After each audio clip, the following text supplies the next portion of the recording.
to me, asset management is the pivot point between success and failure.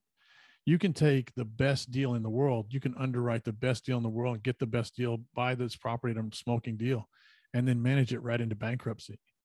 There's so many things that have to be looked after once you take under ownership of the property, that is really where the rubber meets the road in terms of success or failure. And even when I talk to my investors, I tell them, look, your biggest risk in this entire thing, the real estate's solid. The real estate market is solid. These deals are looked at by banks, by equity partners, by, when I do a deal, it's underwritten by 12 different people, right? So by the time my deals get to the closing table, it's been vetted, 12 different ways at least, right? So it's very unlikely that this deal is teed up to fail. It's more likely that it's teed up to be successful. People aren't going to give you millions of dollars as a lender and give you millions of dollars as an equity partner without vetting the deal for you or for themselves, really.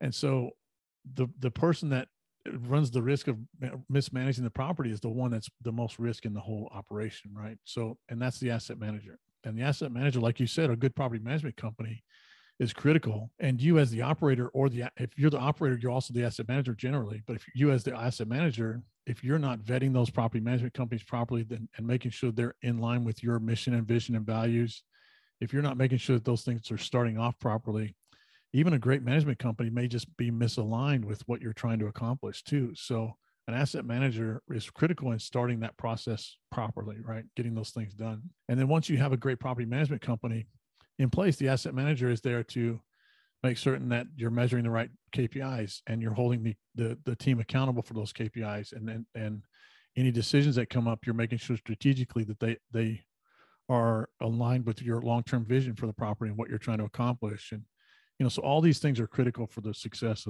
of your future in that property. It's a long-term project. Most of these are 5 years of projects, right? So every day is important.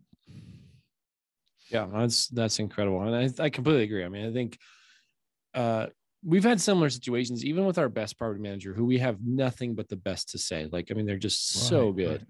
But there's a handful of times like, no, that's not in our vision, right? Like that doesn't align with what we need. Or maybe another good example would be like, we asked for kind of a big project that maybe a little bit more out of their wheelhouse than something they standardly do. And like the quotes we got back were kind of crazy, like at least 3 times what we should have paid. And they were like, okay, you ready to pull the trigger? And it's like, nope, let's keep looking around. And sure enough, we were able to find bids.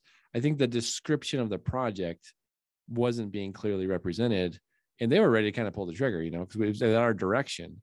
But it's like, no, like obviously the communication is broken down a little bit. So like, that's just one example. Even in your example of like the best property manager can still need a little oversight just to make sure that like they're doing what you really are hoping to do with the property.